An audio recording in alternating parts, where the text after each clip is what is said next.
ওর মাও কুকুর, বাপও কুকুর, আর ওর হলো শুয়োরের বাচ্চা। আশ্চর্য কথা, বলছে যে ছেলে বলছে মাকে, আম্মু এটা আমার গার্লফ্রেন্ড হয়। সারা রাত রেখেছে রুমে, সকালবেলা বাড়িতে দিয়ে আসছে। মা বলছে তোর তো বিয়ে করা উচিত। বিয়ে করবো কেন, এখন সময় হয়নি, এটা আমার গার্লফ্রেন্ড হয়তো, ওটা গার্লফ্রেন্ড হয়। মেয়ে তার মাকে বলছে আম্মু ওটা আমার বয়ফ্রেন্ড হয়, বয়ফ্রেন্ড। কথা বুঝতে পেরেছেন? ফাইদা বালাগা, যখন বয়স প্রাপ্ত হবে, তখন তাকে বিবাহ দিতে হবে, পিতার দায়িত্ব বিবাহ দিবে। ভাই ছেলে বিয়ে করো, তোমার বয়স হয়ে গেছে। বলছে যে নিজের পায়ে খাড়া নেই। কার পায়ে খাড়াই আছে তোমার বাপ? কার পায়ে তোমার ছেলে খাড়ে আছে? নিজের পায়ে খাড়ে আছে। 20 লক্ষ টাকা দিয়ে ঘুষের পরে চাকরি, ওটা নিজের পায়ে দাঁড়ানো? বেকুব কোথাকার, ভিক্ষা করে খাবে আর বিবাহ করবে। কথা বুঝতে পেরেছেন? সামর্থ্য মানে টাকা পয়সা বেশি থাকবে এটা নয়, সামর্থ্য মানে তার দৈহিক ক্ষমতা থাকবে। টাকা পয়সা এখন সবার আছে, না হলে ওই হাদিস কোথায় রাখবেন? আল্লাহ নবী আমি অমুক মহিলাকে বিবাহ করব। ভাই তোমার কি আছে মোহর দেওয়ার? কিছুই নাই, লঙ্গি আছে, অর্ধেক নাও অর্ধেক নাও। তো অর্ধেক যদি মোহর দাও তোমার হবে না, ওরও হবে না। তুমি কি জানো? কোরআন মাজিদের আয়াত জানি, শিক্ষা দাও। কোরআন মাজিদের আয়াত যদি মোহর চলে, তাহলে আপনার ছেলের বিয়েতে মোহর দিচ্ছেন 10 লক্ষ, আদায় করে না মোটেও। কথা বুঝতে পেরেছেন? যদি ছেলে মেয়েকে বিবাহ আপনি না দেন, ফাসাবাহু ইসমান, আপনার ছেলে যত পাপ করবে, আপনার মেয়ে যত পাপ করবে, ফাইন্নামা ইসমান আলা আবিহে, ছেলে মেয়ের সব পাপ পিতার খাতাতে লেখা হবে। আপনার মেয়ে ঢাকা বিশ্ববিদ্যালয়ে যত ছেলের সাথে অবৈধ সম্পর্ক করেছে, সব পাপ কার খাতায় লেখা হচ্ছে? বাপ কিন্তু হজ করে তাহাজ্জুদে বসে আছে। কথা বুঝতে পেরেছেন? তাহাজ্জুদ হজ পরে, আগে নারী মহিলাকে ঠিক করেন। দায়ুসের জন্য জান্নাত হারাম। আপনি হাজি হন গাজী হন, হাজি হন গাজী হন, কোটি টাকা দান করেন, আপনার জন্য জান্নাত নাই। কেন? বেটি বিপর্দায় থাকে, এই কারণে।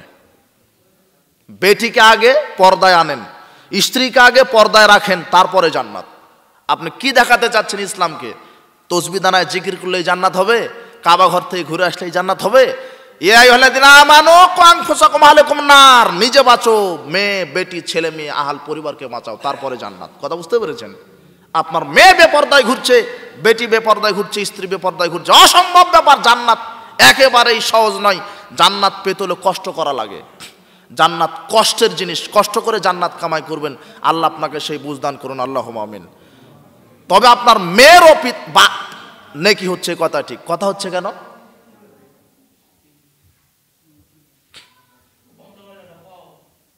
জি, কিয়ামতের আলামতের মধ্যে বলছিলাম যে জেনা ব্যভিচার বেশি হবে। জেনা ব্যভিচার বন্ধ করার একটাই পথ, ছেলে মেয়েকে সময় মতো বিবাহ দিতে হবে। কথা বুঝতে পেরেছেন? ছেলে মেয়েকে সময় মতো বিবাহ দেন, দেখেন জেনা ব্যভিচার থাকবে না। এটা একটা পথ, আরো অনেক পথ আছে। জেনা ব্যভিচার এত বেশি হবে, আল্লাহ নবী বলছেন লা তাযহাবুদ দুনিয়া, দুনিয়া ধ্বংসই হবে না। কখন ধ্বংস হবে? হাত্তা তাসাফাদু ফিত তরিকি তাসাফুদুল হামির, যতদিন না মানুষ গরু ছাগলের মতো রাস্তায় জেনা না করবে, গাধা গাধির মতো রাস্তায় মাঠে ঘাটে যতদিন না জেনা না করবে, ততদিন কিয়ামতি হবে না। এখন সবাই রাস্তাঘাটে মহিলা যে উলঙ্গ হয়ে ঘুরছে, ও জানে না যে একজন মহিলা, পুরুষ হয়ে ঘুরছে, মনে হচ্ছে যে পুরুষ। আর এখন তো সব পুরুষ হয়ে গেছে নারী। প্যান্ট টাকনুর নিচে আছে, প্যান্ট টাকনুর নিচে থাকবে মহিলাদের। কাদের? এখন মহিলাদের থাকে উপরে আর পুরুষদের থাকে নিচে। এই একটাতেই নারী পুরুষ হয়ে গেছে, পুরুষ নারী হয়ে বসে আছে, এই একটাতে, আর তো দেখায়নি। আর আপনার বেটি ওই যে ঢাকাতে থাকে, গ্রামে এসে ঘুরছে গেঞ্জি পরে, শর্ট প্যান্ট পরে ঘুরছে, বয়স 18, 20, 22, 25, গেঞ্জি গায়ে দিয়ে ঘুরছে। ওর শরম লজ্জা আছে? ও গেঞ্জি তো গরু ছাগলকে শীতের সময় পরিয়ে দেওয়া লাগে। গরু ছাগল যা আপনার বেটি তা একই সমান, ওর চেয়ে খারাপ। কথা বুঝতে পেরেছেন? কাজেই জেনা বা বিচার এত বেশি হবে যে মানুষ রাস্তাঘাটে জেনা করবে। ওই যে জেনার পোশাক, ওই একশরা সারবুল খামর, মদ পান বেশি হবে। প্রায় মানুষ বিড়ি সিগারেট জর্দা গুলিয়া বা ফেন্সিডিল, মাদকতা বেশি হবে। প্রায় যুবক মাদকতার সাথে জড়িত। তদন্ত করে দেখেন, প্রায় যুবক, প্রায় যুবতী, প্রায় নারী পুরুষ মাদকতার সাথে জড়িত। প্রায় জর্দা খায়, গুল খায়। আর হুজুর বলে মকরুহ। হুজুর কি বলে? হুজুর বলে মকরু। বেটা তুই হুজুর নিজেই তুই মকরু, হুজুরই মকরু। জর্দাগুল মকরু বউ আগের কথা, হুজুরি কি? হুজুরি চলবে না। এই মকরু বলে বলে হুজুররা ফতোয়া দিয়ে বিড়ি সিগারেট জায়েজ রেখেছে। কথা বলেন ঠিক কিনা? হ্যাঁ, ও নিজে জর্দা খায়। জর্দা হুজুর রাসূল বলছেন মাসকারা কাতিরু ফাকালিলু হারাম, যেটা বেশি খেলে বিবেকের ক্ষতি তার কমও হারাম। হুজুর জর্দা খায়, 200-150 গ্রাম জর্দা খাওয়াই দেন, হুজুর আর সূরা ফাতিহা তেলাওয়াত করতে পারবে না। তার মানে জর্দার একটা দানাও হারাম। জর্দা যেখানে চাষ হয়, আর একটা মজার ব্যাপার, প্রায় আমি বলে আসছি, জর্দা যে জায়গায় চাষ হয়, তামাক যে জায়গায় চাষ হয়, ওই জায়গায় বেড়া দেওয়া লাগে না। কি দেওয়া লাগে না? আপনি বেগুন চাষ করেছেন, বেড়া দিয়েছেন কেন? গরু ছাগলে খাবে, তাই সেজন্য সেই ভয়ে বেড়া দেননি। কিন্তু যেখানে তামাক এই জর্দা চাষ হয়, সেখানে কি দেওয়া লাগে না? কেন দেওয়া লাগে না? গরু ছাগলে খায় না, কোনো টেনশনই নাই। কে খায়? গরু ছাগলে খায় না, কে খায়? হুজুর খায়, হুজুর। কথা বুঝতে পেরেছেন? তার মানে হুজুর বুঝেনি ইসলাম। মুফতি সুদের সাথে জড়িত। মুফতি কিসের সাথে জড়িত? সুদের সাথে। আর একজন ভ্যান চালক, ও সুদ তো বহুদূরের কথা, এমনও ভ্যান চালক আছে সুদের বাড়িতে ঠিক খায়ও না। আছে না এরকম? তার মানে ভ্যান চালক ইসলাম বুঝেছে, কিন্তু হুজুর ইসলাম বুঝে নেই। জেনা ব্যভিচার বেশি হবে, মদ পান বেশি হবে, নারীর সংখ্যা বেশি হবে, পুরুষের সংখ্যা কম হবে। নারী আর নারী, রাস্তাঘাটে নারী আর নারী। আপনি রাস্তায় বের হলে দেখবেন মোড়ে মোড়ে দোকানপাটে শুধু নারী আর নারী, নারীর সংখ্যা এত বেশি হবে। এগুলো হচ্ছে কিয়ামতের আলামত। মদ পান বেশি হবে, নারীর সংখ্যা বেশি হবে, জেনা বেশি হবে, গান বাজনা বেশি হবে। আশ্চর্য কথা, হাজী সাহেবের বেটির বিয়ে হচ্ছে নাচ গান দ্বারা। কি দ্বারা? এইদিকে নাচ গান বাজনা বাজে না মনে হয়, এইদিকে ওইভাবে বাজে। হিন্দুর পূজাতে যে গান বাজায়, মুসলমানের বিবাহে তো ওই একই গান। তাহলে হিন্দুর পূজা আর মুসলমানের বিয়ের মধ্যে পার্থক্য আছে? কথাটা বুঝতে পারেন আপনি? রাসূল সাল্লাল্লাহু আলাইহি ওয়াসাল্লাম রাস্তা দিয়ে যাচ্ছিলেন, সামিয়া মিজমারান, গানের শব্দ, অশ্লীল গান বাজনা বাদ্যযন্ত্র শব্দ শুনলেন। ফাওয়াদা ইযবাইহি আলা উজুনাইহি, তার 2 আঙ্গুল 2 কানে ঢুকিয়ে দিলেন। ওনানিত তারিক, রাস্তা থেকে দূরে সরে গেলেন। গিয়ে বলছেন ওমর হাল তাসমাউ শায়া, এই আব্দুল্লাহ বিন ওমর, তুমি কি গান বাজনার এই বাদ্যযন্ত্র শব্দ শুনতে পাচ্ছ? কুলতুল্লাহ, তিনি বললেন না। ফারাফা ইসবাইহি মিন উজুনাইহি, তখন রাসূল সাল্লাল্লাহু আলাইহি ওয়াসাল্লাম 2 কান থেকে আঙ্গুল কি করলেন? সরিয়ে নিলেন। যখন গান বাজনা শুনতেছিলেন তখন ঢুকিয়ে দিয়েছিলেন, যখন আর শোনা যায় না তখন বের করে নিলেন। আর আপনার ছেলে মেয়ে আঙুল ঢোকানো তো দূরের কথা, ওই যে ন্যাংটা ইংরেজি পাকিস্তানি গান দিয়ে ইয়ারফোন ঢুকিয়ে নিয়ে বসে আছে। ইয়ারফোন দিয়ে ওকে সালাম দেন, গালি দেন, বলবো আমাকে সম্মানই করছে। পাগল আর ছাগলের মধ্যে পার্থক্য নাই, এরকম করছে আর যাচ্ছে। ও শিক্ষক যাচ্ছে না, পিতা যাচ্ছে না, ভাই যাচ্ছে না, চাচা যাচ্ছে, খেয়ালই নাই। ও আপনার বড় ছেলে ওইভাবে গান বাজনা আর জেনা নিয়ে ব্যস্ত, আর ওই দুধের শিশুকে আপনিও তো কাপুরুষ গেমস খেলতে লাগিয়ে দিয়েছেন। এভাবে খেলছে গেমস। কথা বুঝতে পেরেছেন? পাবজি, ফ্রি ফায়ার খেলে না বাচ্চারা? আজ থেকে 2 বছর পূর্বে একটা ছেলে যদি 5 ঘন্টা পড়াশোনা করত, এখন একটা ছেলে 5 মিনিটও বই পড়ে না। এই শুধু এরকম করছে, এরকম। কথা বুঝতে পেরেছেন? আশ্চর্য দুনিয়া, কিয়ামতের আলামত। সবাই জেনা ব্যভিচারে ব্যস্ত থাকবে, খেলতামাশা নিয়ে ব্যস্ত থাকবে, গান বাজনা দিয়ে ব্যস্ত থাকবে। গান বাজনা হারাম, গান বাজনা বন্ধ করতে হবে, জেনা ব্যভিচার বন্ধ করতে হবে, মদ পান বন্ধ করতে হবে। জুয়া, এই যে গেমস খেলা, এটা জুয়া। আপনি মনে মনে ছক্কা ক্যারাম খেলেন, এটা জুয়া। ক্রিকেট ভলিবল যদি টাকা দিয়ে খেলেন, জুয়া হবে। মান লা'বা বিন নারদা শির, যে ব্যক্তি জুয়া খেললো, ক্যারাম, ছক্কা, লুডু, তাস, যে ব্যক্তি এগুলি খেললো, ফাকান নামা সাবগা ইয়াদু ফিল লাহমিল খিনজির দামিহি, সে যেন তার হাতকে শূকরের রক্তে এবং মাংসে ডুবিয়ে দিল। নাউজুবিল্লাহ বললেন না? ফাকাদ আসাল্লাহ রাসূলাহু, সে যেন আল্লাহ তার রাসূলের নাফরমানি করলো। জুয়া খেলার পরিণাম জাহান্নাম। আব্দুল্লাহ বিন আমর রাদিয়াল্লাহু তাআলা আনহু বলেন, রাসূল সাল্লাল্লাহু আলাইহি ওয়াসাল্লাম বলেছেন, লা তাদখুলুল জান্নাতা আক্কুন, জান্নাতে যাবে না পিতা মাতার অবাধ্য সন্তান। ওয়ালা কাম্মারুন, যারা জুয়া এবং লটারি খেলে তারা জান্নাতে যাবে না, হারাম। ওয়ালা মান্নান, যারা দান করার পরে খোঁটা দেয় তারা জান্নাতে যাবে না। ওয়া মুদমিনুল খামর, যারা নিয়মিত বিড়ি সিগারেট জর্দা ইয়াবা গুল ফেনজিডিল প্যাথেডিন ইয়াবা মরফিন হুইস্কি বিয়ার ভদকা শ্যাম্পেন পান করে এরা জান্নাতে যাবে না, জান্নাত হারাম। তাহলে মাদকতা থেকে বেঁচে থাকবেন, সুদ ঘুষ জুয়া ব্যভিচার থেকে বেঁচে থাকবেন, গান বাজনা থেকে বেঁচে থাকবেন।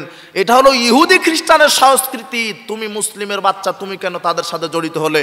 আল্লাহ তোমাকে ইসলামের মধ্যে ফিরে আনুক, জাহেলিয়াত ত্যাগ করার ক্ষমতা দান করুক, আল্লাহুম্মা আমিন। বলছিলাম কিয়ামতের আলামত, ছোট ছোট আলামত শেষ, আরও কি কয়েকটি ছোট ছোট আলামত আছে, সময় একেবারে সংকীর্ণ। কয়েকটি কথা আমি আর কিছু ছোট ছোট আলামত আছে, তারপরে বড় আলামত 10টি বলেই আমরা শেষ করব।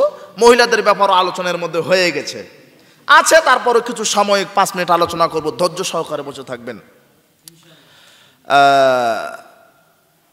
কিয়ামতের আলামতের মধ্যে আরও রয়েছে। আবু হুরায়রা রাদিয়াল্লাহু তাআলা আনহু বলেন, রাসূল সাল্লাল্লাহু আলাইহি ওয়াসাল্লাম বলেছেন, ইউশিকুল ফোরাত, ফোরাত নদী শুকিয়ে যাবে। ফোরাত নদীতে এখনো পানি আছে, এক সময় শুকিয়ে যাবে। আইয়াসরা আন কানদিম মিন যাহাব, ফোরাত নদীর তলদেশ থেকে স্বর্ণের খনি বাইর হবে। রাসূল সাল্লাল্লাহু আলাইহি ওয়াসাল্লাম বলছেন, ফামান হারাজা, যে ব্যক্তি উপস্থিত থাকবে সেখানে, ফালা ইয়াখুযু মিনহা শাই, সে যেন কিছু গ্রহণ না করে। তাহলে ওই সম্পদ নিতে নিষেধ করছেন। কিয়ামতের আলামত, ফোরাত নদী শুকিয়ে যাবে। রাসূল সাল্লাল্লাহু আলাইহি ওয়াসাল্লাম বলছেন, হাত্তা লা তাকুমুস সাত, কিয়ামত ততদিন পর্যন্ত হবে না। কতদিন পর্যন্ত হবে না? যতদিন হাত্তা ইয়াহসারাল ফোরাত আন জাবালিম মিন যাহাব, যতদিন না ফোরাত নদীর তলদেশ থেকে স্বর্ণের পাহাড় বাহির না হবে। ইয়াকতাতিলুন নাসা আলাইহি, মানুষ ওই স্বর্ণের পাহাড় নেওয়ার জন্য তুমুল লড়াইয়ে লিপ্ত হবে। ফায়াকতুলু মিন কুল্লি মিআতিন তিসআতুনা তিসউন, ওই স্বর্ণের পাহাড় নেওয়ার জন্য এত তুমুল যুদ্ধ হবে যে যুদ্ধে শতকরা 99 জন লোকই মারা যাবে, একজন বেঁচে থাকবে। কয়জন লোক মারা যাবে? 99 জন। বেঁচে থাকবে কয়জন? একজন। প্রত্যেকেই বলবে, ইয়াকুলু কুল্লু রাজুল মিনহুম লা কুনানাল্লাযী আনজু, আমি মনে হয় ওই সম্পদ পাবো। প্রত্যেকে নিজে নিজে চিন্তা করবে, আমি মনে হয় স্বর্ণের পাহাড় পাবো, কিন্তু কেউ পাবে না। এটা একটা কিয়ামতের আলামত যে ফোরাত নদী শুকিয়ে যাবে, স্বর্ণের খনি অথবা স্বর্ণের পাহাড় বাইর হবে। এটা কিয়ামতের আলামত। কিয়ামতের আরেকটি আলামত আছে। আবু সাঈদ খুদরি রাদিয়াল্লাহু তাআলা আনহু বলেন, রাসূল সাল্লাল্লাহু আলাইহি ওয়াসাল্লাম বলেছেন, লা তাকুমুস সাত, কিয়ামত ততদিন পর্যন্ত হবে না। কতদিন? হাত্তা তুকাল্লিমাস সিবাউল ইনসা, যতদিন না গরু ছাগল বাঘ ভাল্লুক হাতি গন্ডার মানুষের সাথে মানুষের ভাষায় কথা না বলছে। আপনার বাড়ির গরু আপনার ভাষায় আপনার সাথে কথা বলবে। এটা কেমন হলো? আশ্চর্য বিষয়, তাই না? কিয়ামত ততদিন পর্যন্ত হবে না যতদিন না পশু প্রাণী কার সাথে কথা বলবে? মানুষের সাথে কথা বলবে। পশু প্রাণী মানুষের সাথে। তুকাল্লিমার রাজুল উযবাতু সাউতিহি, মানুষের হাতের লাঠি তার সাথে কথা বলবে। ইমাম সাহেব খুতবা দিবে লাঠি দিয়ে, লাঠি ইমাম সাহেবের সাথে কথা বলতে থাকবে। গরু পিটাবেন, লাঠি আপনার সাথে কথা বলবে। আশ্চর্য, জড় বস্তু আপনার সাথে কথা বলবে। সেরাকুন আলিহি, জুতা পরতে যাবেন, জুতার ফিতা আপনার সাথে আপনার ভাষাতে কথা বলবে। আশ্চর্য, এটা হয় কি করে? তারপরও ঈমান থাকলে বিশ্বাস করতে হবে। কিয়ামতের আলামত, জুতার ফিতা আপনার সাথে কথা বলবে। আশ্চর্য কথা, এটা কিয়ামতের আলামত। ওয়াইখুবিরাহু ফাখিযুহু বিমা আহদাস আহলু বাদাহু, বাড়িতে যখন ঢুকবেন তখন আপনার এই রানটা বলে দিবে আপনার ছেলে মেয়ে স্ত্রী কোথায় জেনা করেছে, কোথায় কুকর্ম করেছে। এই রান আপনার সাথে কথা বলবে। উরু রান আপনাকে বলে দিবে যে আপনার স্ত্রী কোথায় বেপরদায় চলেছে, গীবত করে আসলো, কোথায় পরকিয়া করে আসলো। কে বলে দিবে আপনাকে? এই রান, উরু। এটা একটা কিয়ামতের আলামত।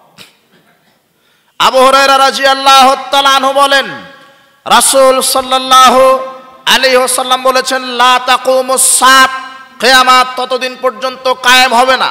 কতদিন? হাত্তা ইউকাতিলাল মুসলিমুনা আল ইয়াহুদা, যতদিন না মুসলমানগণ ইহুদিদের বিরুদ্ধে যুদ্ধ না করবে।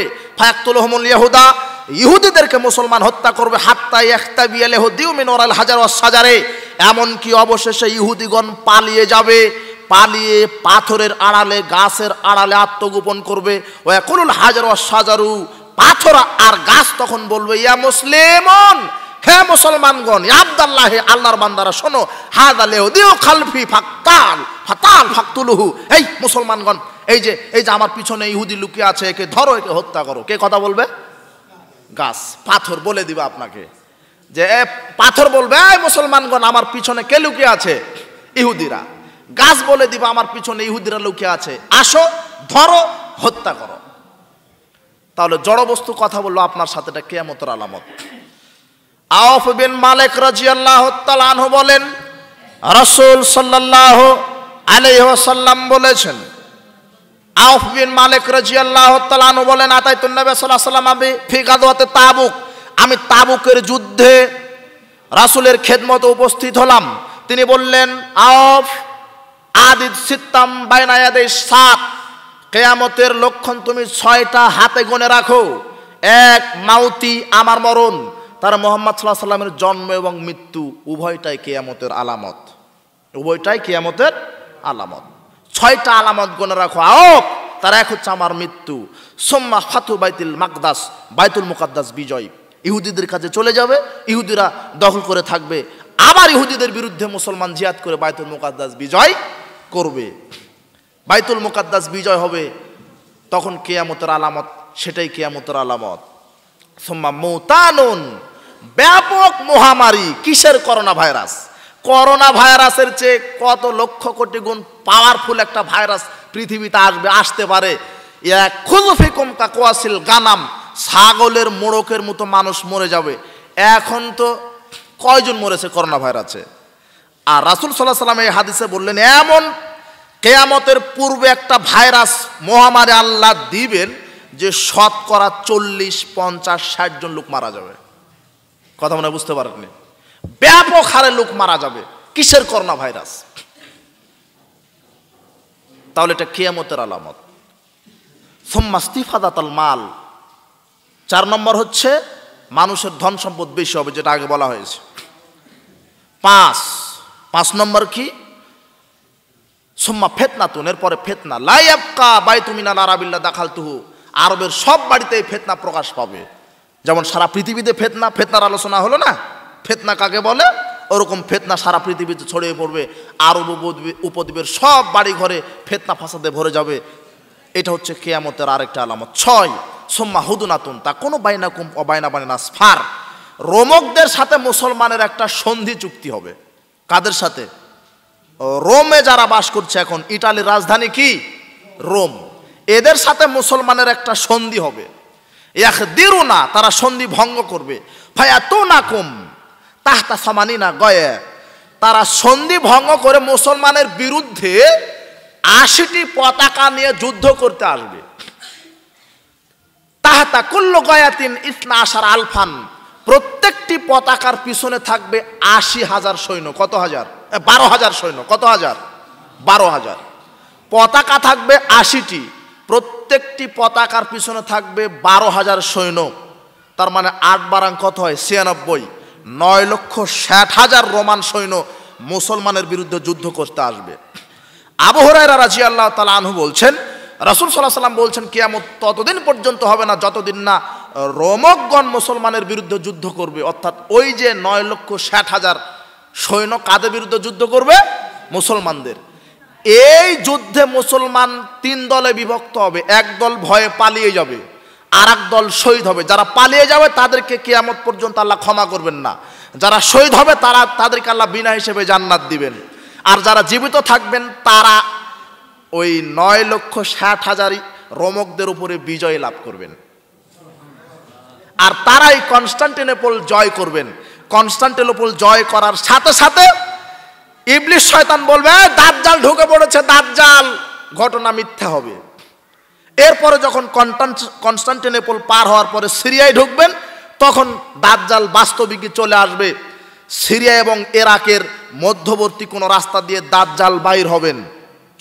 আর 9,60,000 রোমকদের সাথে যুদ্ধ হবে। যুদ্ধের নেতা হবেন ইমাম মাহাদি। কে? ইমাম মাহাদি। সম্ভবত এটা বোঝা যাচ্ছে। কেননা ইমাম মাহদী আগে আসবেন, তারপরে দাজ্জাল আসবেন। কথা বুঝতে পেরেছেন? দাজ্জাল এসেই এমন কর্মকাণ্ড চালু করবে, ও যে রাস্তা দিয়ে যাবে মৌমাছির দল যেমন পিছনে আসে, ধন সম্পদ তার পিছনে পিছনে হেঁটে যাবে। দাজ্জালের ক্ষমতা দেখেন। দাজ্জালকে যারা মেনে নিবে তাদের টাকা পয়সার অভাব হবে না, দাজ্জালকে যারা মানবে না তারা একেবারে দরিদ্র হয়ে যাবে। দাজ্জালের এক হাতে থাকবে জান্নাত, এক হাতে থাকবে জাহান্নাম। যেটা মানুষ জান্নাত মনে করবে সেটা হবে যেটা মানুষ জান্নাত মনে করবে সেটা হবে জাহান্নাম, যেটা মানুষ জাহান্নাম মনে করবে সেটা হবে জান্নাত। দাজ্জালের এক হাতে থাকবে রুটির পাহাড়, এক হাতে থাকবে পানির পাহাড়। মনে হবে যে তিনি রাজ্জাক, কিন্তু প্রকৃত তিনি রাজ্জাক নন। রাজ্জাক কে? আল্লাহ। তিনি এমন কর্মকাণ্ড করবেন, তিনি এক যুবককে বলবেন, তুমি আমাকে মানো। যুবক বলবে, আমি তোমাকে মানবো না।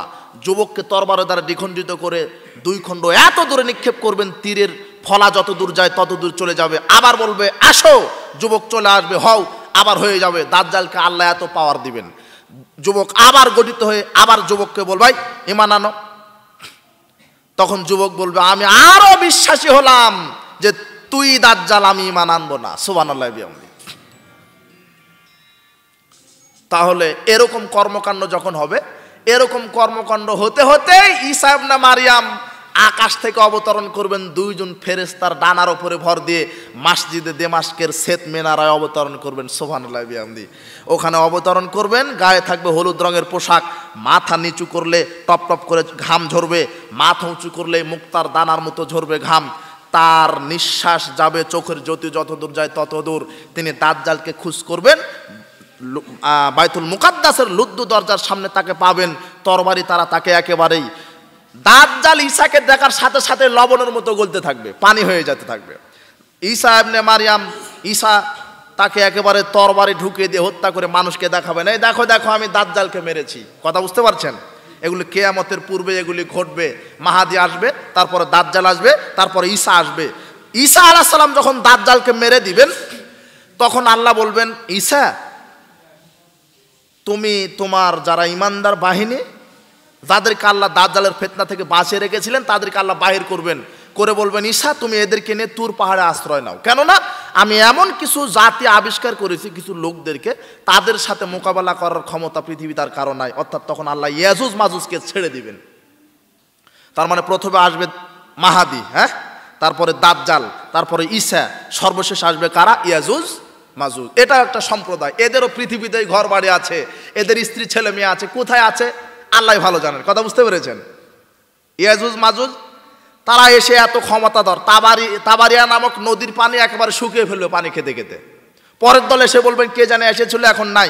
ওরা এসে বলবে যে তারা খুন খারাপিতে এত পারদর্শী হবে যে যাকে দেখবে তাকে মেরে দিবে। তারা বলবে যে দুনিয়াতে আর কোনো মানুষ নাই, এখন আকাশবাসীকে মেরে দিতে হবে। তারা আকাশের দিকে তীর ছুড়বে, তখন আল্লাহ তাদের তীরকে নিয়ে রক্ত দিয়ে আবার নিচে ফেলে দিবেন। তারা বলবে যে আমরা আল্লাহকেও মেরে দিয়েছি। কথা বুঝতে পেরেছেন? এই ভাব কর্মকাণ্ড। তখন ঈসা ওই যে তুর পাহাড়ে তার সৈন্যকে নিয়ে বড় বিপদে থাকবেন, আল্লাহর কাছে তারা প্রার্থনা করবেন, আল্লাহ আমরা বিপদে আছি, খাদ্যের অভাবে মুক্তি দাও।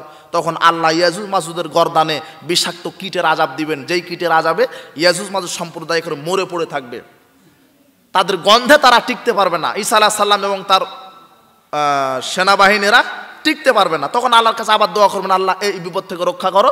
তখন আল্লাহ বৃষ্টি বর্ষণ করাবেন। কি বৃষ্টি? আর বখতি উটের গর্দানে নাই লম্বা লম্বা পাখি পাঠিয়ে দিবেন। তারা ওই পাখিগুলি ওই ইয়াজুজ মাজুজের লাশ নিয়ে নিয়ে তারা এক নদীতে ফেলে দিবেন, নদীতে ফেলে দিবেন, পরিষ্কার করবেন সারা পৃথিবী, বৃষ্টি দিবেন, সারা পৃথিবী চকচকে ঝকঝকে হয়ে যাবে। সেই সময় তা আল্লাহ আবার উর্বরতা দিয়ে ভরিয়ে দিবেন। ওই সময়তে একটা ডালিম খাবে একজন এক জামাত লোক, একটা বংশের লোক। ডালিমের যে খোসা, ওই খোসা দিয়ে মানুষ বাড়ির ছাদ তৈরি করতে পারবে। তাহলে কত বড় ডালিম হবে বলেন তো? একটা গরুর দুধ খাবে একটা গ্রামের লোক। এখনই তো 40-50 কেজি হয়, তাহলে সেই সময় কত কেজি হবে আল্লাহ ভালো জানেন। সুবহানাল্লাহ। ওই সময়তে মানুষ সুখ শান্তিতে থাকবে, শুধু ইমানদারগণ। আবার এক শ্রেণীর মানুষ নিকৃষ্ট হয়ে যাবে, আল্লাহ মৃদু একটা বাতাস দিবেন, ওই বাতাসে ইমানদারগণ সব মানুষ মারা যাবে। দাজ্জাল পৃথিবীতে থাকবেন 40 দিন। কয় দিন? 40। ইমাম মাহদি ক্ষমতায় থাকবেন, সারা পৃথিবীর বাদশা থাকবেন 7 বছর। কতদিন থাকবেন এটা বলা হয়নি। আর ঈসা আলাইহিস সালাম পৃথিবীতে জীবিতই থাকবেন আসার পরে 7 বছর। কত বছর? আর ইমাম মাহদি 7 বছর ক্ষমতায় থাকবেন, তিনি কতদিন থাকবেন এ কথা বলা হয়নি। তবে ঈসা আলাইহিস সালাম থাকবেন সর্বমোট 7 বছর। কত বছর? 7 বছর। তো মৃত হয়ে যাবে সব ইমানদার মানুষ, এরপরে নিকৃষ্ট মানুষ যারা, তারাই জীবিত থাকবে। তারা এত জেনা ব্যভিচারে পারদর্শী হবে, গরু ছাগল যেমন রাস্তাঘাটে জেনা করে তারা জেনা করতে লাগবে। ইবলিস শয়তান মানুষের বেশ ধারণ করে সে বলবেন, তোমাদের কি ঈমান আছে? ইবলিস শয়তান দেখেন আবার ওয়াজ করতেছে, তোমরা এলে কি করো? তখন বলবে আপনিই বলেন আমাদের কি করা উচিত। তখন ইবলিস বলবে, আরে তোমরা মূর্তি পূজা করো। কি করো? হ্যাঁ, মূর্তি পূজা করো। পৃথিবীতে আসার প্রথম পাপ মূর্তি পূজা, পৃথিবী ধ্বংসের শেষ পাপ মূর্তি পূজা। নূহ আলাইহিস সালামের কওমেরা সর্বপ্রথম যে পাপ করেছিলেন সেটা কি? মূর্তি পূজা। আর 7 আকাশের ওপরে প্রথম যেই পাপ, সেই পাপের নাম কি বলেন তো? হিংসা। ওই যে ইবলিসকে বললেন না সেজদা করো, হ্যাঁ, তখন ইবলিস কি করলেন? হিংসা করলেন, আরে আমি আদমের চেয়ে বড়। তাহলে 7 আকাশের ওপরে সর্বপ্রথম যেই পাপ সৃষ্টি হয়েছে সেই পাপের নাম কি? হিংসা। আর পৃথিবীতে আসার পরে সর্বপ্রথম যেই পাপ সেটাও হিংসাই। ওই যে হত্যা, হ্যাঁ, কাবিল হাবিলকে কি করে দিল? হিংসার বশবর্তী হয়ে, যে ওর ইয়ে কবুল হলো আমারটা হলো না। আর নূহ আলাইহিস সালামের সময় প্রথম যে পাপ সেটা হলো মূর্তি পূজা। মূর্তি পূজা পৃথিবীর প্রথম পাপ, মূর্তি পূজায় পৃথিবীর ধ্বংসের শেষ পাপ। মূর্তি পূজা যখন করতে লাগবে তখন আর আল্লাহ বলবেন আর দেরি নাই, এখন আর লা তাকুমুস সাআত হাত্তা ইউকালু ফিল আরদি আল্লাহ আল্লাহ। যেদিন পৃথিবীতে লা ইলাহা ইল্লাল্লাহ বলার একটা লোক থাকবে না, সেই দিন তাদের উপরে কিয়ামত হবে। তাহলে চিন্তা করেন, লক্ষ কোটি মানুষ থাকবে, সবাই আল্লাহকে ভুলে যাবে, সবাই মূর্তি পূজা করবে। তখন আল্লাহ ইসরাফিলকে বলবেন, ইসরাফিল কি করো? ফু দাও। ফু দেওয়া শুরু, আকাশ জমিনে যা আছে সব তছনছ হওয়া শেষ। পরের ফুৎকার দিবেন, তবে 2 ফুৎকার ব্যবধান হবে 40। কত? 40 দিন না মাস না বছর এটা বলা হয়নি। প্রথম ফুৎকার দেওয়ার পরে 7 আকাশ 7 জমিন, আসমান জমিন, মানুষ জিন ইনসান সব ধ্বংস হবে। আর 40-এর পরে দ্বিতীয় ফুৎকারে সব উঠে বিচারের মাঠে যাবে। আপনাদের কিয়ামতের অবস্থা বুঝাতে পেরেছি? কিয়ামতের আলামত। তবে কিয়ামতের আলামত সবচেয়ে বড় 10টি, এই 10টি যখন প্রকাশ পেয়ে যাবে তখন দেখবেন যে কিয়ামত আসতে আর বেশি দেরি নয়। তার এক, সাহাবীগণ বলছেন আমরা নাজকুরুস সাত, কিয়ামত নিয়ে আলোচনা করছিলাম। রাসূল সাল্লাল্লাহু আলাইহি ওয়াসাল্লাম এসে বলছেন, এই শোনো, ইন্নাহা লাং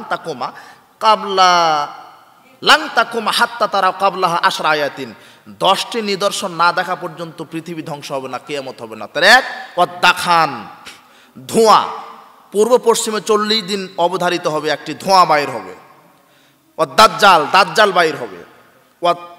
দাব্বা, চতুষ্পদ জন্তু বাইর হবে। একটা জন্তু আল্লাহ বাইর করবেন পৃথিবীর মাটির নিচ থেকে, ওই জন্তু এখনো আসেনি। আশ্চর্য চতুষ্পদ জন্তু বাইর হবে। তখন বুঝতে হবে যে কিয়ামত আসতে আর দেরি। তুলু আশ-শামসু মিন মাগরিবিহা, পশ্চিম দিকে সূর্য উঠবে। পশ্চিম দিকে যখন সূর্য উঠবে বুঝতে পারবেন, তখন বুঝতে পারবেন যে কিয়ামত আসতে আর দেরি নাই। নুজুল ঈসা ইবনে মারইয়াম, ঈসা ইবনে মারইয়াম অবতরণ করবেন। ইয়াজুজ মাজুজ, ইয়াজুজ মাজুজ বাইর হবেন। ওয়া সালাসাতা খুসুফিন, 3 দিকে ভূমিধস হবে, ভূমিকম্প হবে। খসফিন বিল মাশরিক, পূর্ব দিকে ভূমিধস হবে। মাগরিব, পশ্চিম দিকে হবে। বিল জাজিরাতিল আরব, আরব উপদ্বীপে ভূমিধস হবে, ভূমিকম্প হবে। 10 আখিরুন নার, আখিরু জালিকান নার, আগুন বাইর হবে। তাখরুজু মিনাল ইয়ামান, ইয়ামান থেকে আগুন আসবে। তাতরুদুন নাসু ইলা মাহশারিহিম, এই আগুন মানুষকে একত্রিত করবে। এই 10টি নিদর্শন না দেখা পর্যন্ত কিয়ামত হবে না। এই 10টি নিদর্শন যখন যখন সূর্য দেখবেন পশ্চিম দিকে উঠে গেছে, সেই দিন আর মানুষের ঈমান আমল আর কবুল করা হবে না, তওবা আর কবুল করা হবে না। কাজেই তওবা, সময় থাকতেই তওবা করে ফিরে আসুন। বিচার একদিন হবেই, কিয়ামত আপনার হবেই। মহিলাদেরকে বলছি, মহিলারা ধৈর্য সহকারে অনেকক্ষণ বড় বসে আছেন, মহিলারা শোনেন। আপনারা হচ্ছেন ইন্নাদ্দিনা মাতাউন, সারা দুনিয়ায় সম্পদ। খায়রু মাতাইদ দুনিয়াল মারাতুস সলেহা, উত্তম সম্পদ হচ্ছে সতী সাধ্বী আদর্শ নারী স্ত্রীরা। সারা দুনিয়ায় সম্পদের মধ্যে সবচেয়ে দামি সম্পদ আদর্শ স্ত্রীরা। কারা? আদর্শ স্ত্রী। আদর্শ স্ত্রীর বৈশিষ্ট্যকে আল্লাহ বলছেন ফাসলিহাতু কানিতাতুন হাফিজাতুন লিল গায়বি বিমা হাফিজাল্লাহ। তারা হবে সতীসাধ্যী, পরহেজগারী, লজ্জাস্থানের হেফাজতকারী, তারা স্বামীর আনুগত্যকারী, তারা সালাত সিয়ামে পাবন্দি, এরা আদর্শ নারী। আদর্শ নারীর বৈশিষ্ট্য এগুলি হবে। যদি আদর্শ নারীরা 4টি কাজ করতে পারে, ইজা সাল্লাত খামসা, 5 ওয়াক্ত সালাত, ও সামাত সাহরা, রমাদানের সিয়াম, ও হাসানাত ফারজা, লজ্জাস্থানের হেফাজত, বেপরদায় চলবে না, অর্থাৎ বালাহা, স্বামীর আনুগত্য। 4টা জিনিস যদি কোনো নারী করতে পারে, নারী 1 5 ওয়াক্ত সালাত, 2 রমাদানের সিয়াম, 3 লজ্জাস্থানের হেফাজত, 4 স্বামীর আনুগত্য। 4টা জিনিস যদি কোনো মহিলা কোনো নারী করতে পারে, ফালতাদখুল মিন আইয়ুন আবওয়াবিল জান্নাতি 7, আল্লাহ সেই নারীর জন্য জান্নাতের 8টি দরজা খুলে দিবেন। যাও যাও যাও, ঢুকে যাও। জান্নাতের 8টি দরজায় খোলা। মহিলারা 5 ওয়াক্ত সালাত আদায় করবেন। কোশ্চিন কালো নারী পুরুষ সালাতের সাথে আপোষ করবেন না। 5 ওয়াক্ত সালাত আদায় করতে হবে আপনাকে। নারী পুরুষ প্রত্যেকের জন্যই পর্দা আছে, পর্দা করবেন, বেপর্দায় চলবেন না। নারীদেরকে বলে যাব স্বামীর আনুগত্য করবেন। এক মহিলাকে আল্লাহ নবী বলছেন, আযাতু যাওজের আংতি, এই মহিলা তোমার স্বামী বেঁচে আছে? তিনি বলছেন, হ্যাঁ আমার স্বামী বেঁচে আছে। কাইফা আনতিলা, ওই তুমি তোমার স্বামীর জন্য কেমন বলো বলো। তখন মহিলা বলছেন, মালুহু ইল্লা মা আযাজতু আনহু, আমি আমার স্বামীর খুব তদবির করি, খেদমত করি, বাধ্য থাকি, কিন্তু আমার স্বামী তেমন আমাকে খেদমত করে না। রাসূল সাল্লাল্লাহু আলাইহি ওয়াসাল্লাম বলছেন, শোনো ফাংজুরি, একটু অপেক্ষা করো তো, আইন আংতি মিনহু, তুমি স্বামী থেকে কোথায় যাবে? ফাইন্নামা হুয়া জান্নাতুকা নারুকে, স্বামীর খেদমত করলেই জান্নাত, স্বামীর অবাধ্য হলেই জাহান্নাম। নারীকে বলছেন, নারী মহিলা স্বামীর আনুগত্য করেন। 2 শ্রেণীর মানুষের সালাত আল্লাহ কবুল করেন না, ওয়ামরাতুন আসাদ জাওজাহা, যে ওই মহিলার সালাত আল্লাহ কবুল করবেন না যেই মহিলার স্বামীর অবাধ্য, স্বামী রাগান্বিত হয়ে থাকে আর স্ত্রী ঘুমায়, ওই স্ত্রীর সালাত আল্লাহ কবুল করবেন না। স্বামীর বাধ্য থাকবেন। আর স্বামী যারা পুরুষ যারা এখানে আছেন তাদেরকেও বলে যাব, স্ত্রীকে কটু কথা বলবেন না, গালি দিবেন না, অশ্লীল ভাষা প্রয়োগ করবেন না। স্ত্রীকে সবসময় আদর করবেন, বলবেন তোমার চেহারা এত সুন্দর, তোমার চুল এত সুন্দর, সবসময় তাকে ভালো বলবেন, দেখবেন যে আপনার সারা রাত পা টিপে দিবে। আর একবার যদি বলেন যে তোমার নাক বোঁচা, চেহারা কালো, ঠোঁট মোটা, কিয়ামত পর্যন্ত ভালোবাসবে না। কথা বুঝতে পেরেছেন? আপনাদেরও দায়িত্ব আছে, শুধু স্ত্রীর খেদমত দিবেন, স্ত্রীর খেদমত আপনারও করা লাগবে। কথা বুঝতে পেরেছেন? ঠিক মতো খাবার দিবেন, ঠিক মতো পরার দিবেন, অসুস্থ হলে চিকিৎসা করবেন। নারীদেরও আর একটা দোষ আছে, স্বামী এত কষ্ট করে ইনকাম করে, শাড়ি কিনে দেয়, লুঙ্গি কিনে দেয়, 1 মাস দিতে পারেনি, তখন নারী বলে, আব্দুল্লাহর আব্বা তোমার কাছে 20 বছর থাকলাম, কিছুই দিতে পারলে না, বলে না? এই যে অকৃতজ্ঞ মহিলা, এদের জন্য জান্নাত হারাম। স্বামী কষ্ট করে আপনাকে একটা শাড়ি কিনে দেয়, ওটা নিয়েই বলবেন, স্বামীর শুকরিয়া আদায় করবেন। আল্লাহ নারীদেরকে তৌফিক দান করুন, আল্লাহুম্মা আমিন। এই স্ত্রীর জন্যই স্বামীরা ভালো হয়, আবার স্ত্রীর জন্য স্বামীরা খারাপ হয়। স্ত্রী ইচ্ছা করলে স্বামীকে আদর্শ ওয়াক্তের বিড়ি সিগারেট সুদ ঘুষ থেকে ফিরে আনতে পারে, আবার ইচ্ছা করলে স্ত্রীরা একজন স্বামীকে খারাপ করে দিতে পারে। প্রত্যেকদিন ঘুতাবে, এই তুমি কি চাকরি করো? ফলের মধ্যে ফকিরউদ্দিন মোল্লা, তোমার বন্ধু এসি আছে, ফ্রিজ আছে, ডিসি আছে, কত কি গাড়ি বাড়ি আছে, তোমার কিচ্ছু নাই। এই ঘুতাতে ঘুতাতে স্বামীকে চুর বানিয়ে ফেলে না, সুদের সাথে জড়িত করে ফেলে। আপনার নারীদেরকে বলবো, স্বামীদেরকে এভাবে চাপ দিবেন না। আপনার স্বামী ভ্যান চালিয়ে খেতে পারে, বৈধ রুজি ইনকাম করে, ওখানে বরকত আছে, বৈধতে বরকত, অবৈধতে বরকত। কুকুরে বাচ্চা দেয় কয়টা? 5টা 7টা 10টা পর্যন্ত দেয়। সব বেঁচে থাকে? সব যদি বেঁচে থাকতো তাহলে আপনার এই এলাকায় মানুষের সাথে কুকুরের সঙ্গে বেশি হতো। কিন্তু যেমনি জন্মের হয়, জন্মের মরা মরে।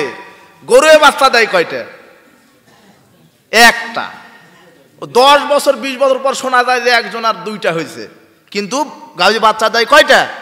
তারপরও কুরবানি আসলে মুসলমান জন্মের খাওয়া খায় না? এরপরও গরুর অভাব আছে? গরু হালাল তাই তাদের বরকত, আর কুকুর হারাম তাই তাদের বরকত। মহিলাদেরকে বলবো, তোমার স্বামী 1 লক্ষ টাকা কামাই করে কিন্তু অবৈধ, দেখবেন ছেলের কিডনি নষ্ট, ছেলে চোখে দেখে না, হ্যাঁ, মেয়ে অমুক জায়গায় গেছে, ছেলের এই হয়েছে, অসুখ, কেস কাবারি আছে, আর বউ তো একেবারে ডেটিং মারতেছে, টাইমই নাই, সময় নাই, অশান্তি। 1 লক্ষ টাকা ইনকাম, মাসে দেখা যায় যে 1,20,000 টাকা বাকি, এরকম আছে না? আর তোমার স্বামীর 10,000 টাকা ইনকাম, কিন্তু খেয়ে পরে বরকত আছে, শেষ হয় না। স্ত্রীর অসুখ নাই, ছেলের অসুখ নাই, চোখে কম দেখে না, কোনো নাই। আরে তোমার স্বামীর যে এত ঘুম, রিক্সা চালায়, তোমার স্বামীর নাকের ডাকে আমাদেরই ঘুম হয় না, হ্যাঁ? আর ওই যে কোটিপতি শুয়ে আছে, গ্যাসের ট্যাবলেট খাওয়া লাগে, ঘুমের খাওয়া লাগে, প্রেশারের খাওয়া লাগে, ডাক্তার নিষেধ করে দিছে 1 গিলাস মুড়ি খেয়ে রাতে ঘুমাবা, তোমার হচ্ছে পারে কি ডায়াবেটিস, প্রেশার, গরু খাওয়া যাবে না, খাজি খাওয়া যাবে না, দুধ খাওয়া যাবে না, কলা খাওয়া যাবে না, কি খাবা? রুটি আর মুড়ি। কথা বুঝতে পারছেন? কাজেই হালালে বরকত আছে, হারামে বরকত নাই। এই কথা বলে আজকের আলোচনা এখানে শেষ করলাম। সুবহানাকা আল্লাহুম্মা ওয়া বিহামদিকা আশহাদু আল্লা ইলাহা ইল্লা আনতা আস্তাগফিরুকা ওয়া আতুবু ইলাইক।